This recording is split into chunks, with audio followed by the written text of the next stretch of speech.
जो बचे हुए मसले थे उन्हें लगभग हल कर दिया गया। जी हाँ, तो 6वां दिन मेरे अनशन का खत्म होने जा रहा है। मेरा शरीर थोड़ा कमजोर हो रहा है, मगर मेरी आत्मा, मेरे रूह बिल्कुल वैसा ही फुर्तीला है और रहेगा। आज मैं आप लोगों को एक नई खबर बताना चाहता था, जिसे कि खुशखबरी भी कहा जा सकता है। जैसा मैं कहता रहा हूं, 2 मुद्दे मेरे दिल के करीब हैं, शिक्षा और पर्यावरण। और सत्य और अहिंसा मेरा रास्ता रहा है और न्याय मेरी मंजिल।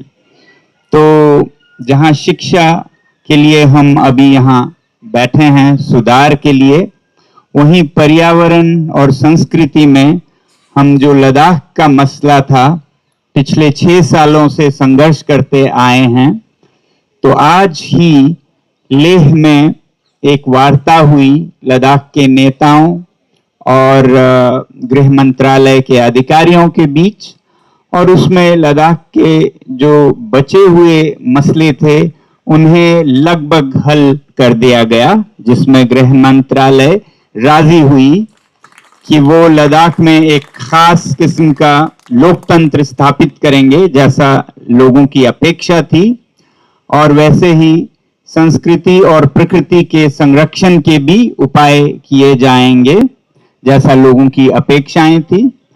तो ये अच्छी बात है कि लोगों ने आपको आवाज दी, कभी अनशन करके, कभी पदयात्रा करके, कभी जेल जाकर, और फिर आपने भी वो आवाज भले ही देर से मगर सुनी। अब मैं चाहूंगा सरकार से विनम्र विनती करने की कि शिक्षा में जो ये मसला है, जो ये जवाबदेही है, वो भी आप पूरी करें। इससे आप छोटे नहीं होंगे। गलतियां होती हैं, गलतियां करने से आप इंसान बनते हैं। कहते हैं इंसान गलतियों का पुतला है, मगर जब आप गलतियों को कबूल करते हैं, मानते हैं, तो आप महान बनते हैं। तो इसी तरह जो शिक्षा में गलतियां हुई, जिनके वजह से लाखों बल्कि करोड़ों बच्चों के जीवन में बहुत असर पड़ा और 20 से ज्यादा बच्चों ने तो अपनी जानें दी, तो इसे कबूल करें और इसकी जवाबदेही लें। ये हमारी विनती है, विनम्र विनती है। और अगर इसमें आप सही कदम लेते हैं तो लोग आपकी सरकार को प्यार करेंगे, इज्जत करेंगे। हम यहां पर किसी सरकार की तख्ता पलट करने नहीं आए हैं, बल्कि हम इसी सरकार में सुशासन लाने आए हैं, गुड गवर्नेंस लाने आए हैं, जिसमें कि एक लोकतांत्रिक सरकार लोगों की सुनती है, लोगों के प्रति सहानुभूति रखती है और संवेदनशीलता रखती है। तो ये शांतिपूर्ण अभिव्यक्ति है जिसे सुना जाए, और जब इसे नहीं सुना जाते तो ऐसे तत्व जो कि शांति में विश्वास नहीं करते, उनकी बात हावी होती है कि ये सब कुछ नहीं है, अशांतिपूर्ण तरीकों से ही मनवाए जा सकते हैं, जैसे कि पड़ोसी देशों में हुआ भी। तो हम चाहते हैं कि भारत दुनिया की सबसे बड़ी लोकतंत्र के तौर पर शांतिपूर्ण तरीकों को पुरस्कृत करे, ना कि अशांतिपूर्ण तरीकों का इंतजार करें। तो हमारी उम्मीद है कि लद्दाख के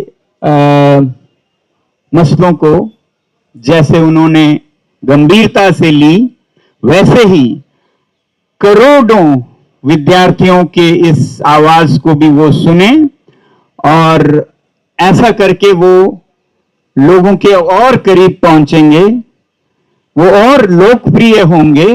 और नहीं करते हैं तो हम तो कौन होते हैं सरकार बदलने वाले, मगर लोग सरकार जरूर बदलेंगे अगर लोगों की आप सुनेंगे नहीं तो।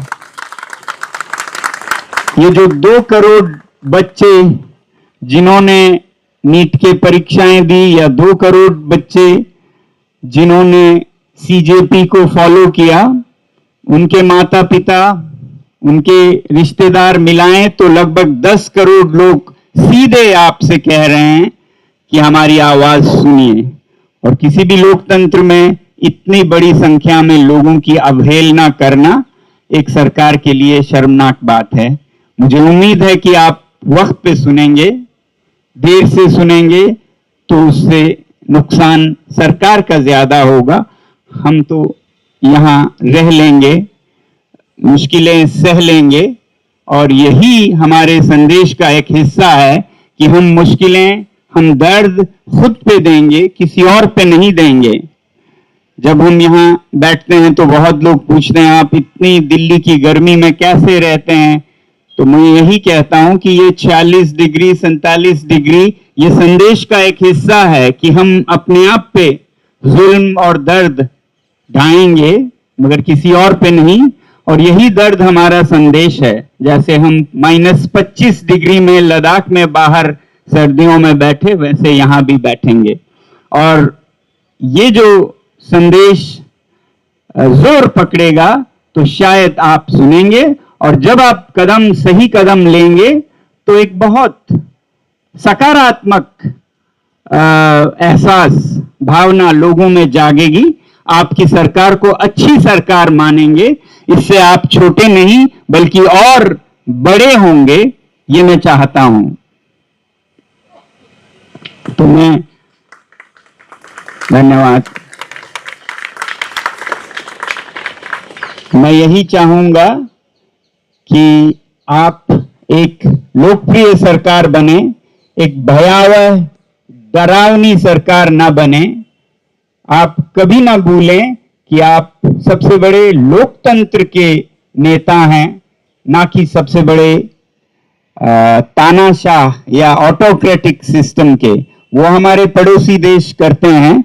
आप दुनिया को ये दिखाइए कि लोकतंत्र में कैसे सरकारें संवेदनशील होती हैं और उस तरह से विश्व गुरु बने। और अगर आप ऐसे कदम उठाते हैं, जैसे इस मुद्दे पर आप जवाबदेही मांगते हैं, तो इससे आपका इज्जत और बढ़ेगा और आपके लिए और मदद मिलेगी कि जब जनता आवाज करती है तो नेताओं को, अपने मंत्रियों, अपने अधिकारियों को उसका खामियाजा भुगतने पे मजबूर कर सकते हैं। आपके लिए आसान होगा किसी अधिकारी को हटाना या मंत्री को हटाना जब हम आवाज करते हैं। तो हमारी आवाज कोई आपके खिलाफ नहीं है, बल्कि आप देख पाएं तो ये आपके लिए एक सहयोग है कि आप एक सुशासन ला सकें। मेरी उम्मीद है कि आधे समय या काल के बाद जो आधी और बची है अभी के सरकार की, वो एक नया सवेरा लाएगा जिसमें कि सुशासन होगा, जिसमें कि लोग बोल पाएंगे और सरकार सुन पाएगी और सभी प्रणालियां ठीक होंगी। और जब आप जवाबदेही लेंगे भी तो हम आपका कोई बुरा भला नहीं कहेंगे, तिरस्कार नहीं कहेंगे, बल्कि धन्यवाद देकर उसका जश्न मनाएंगे।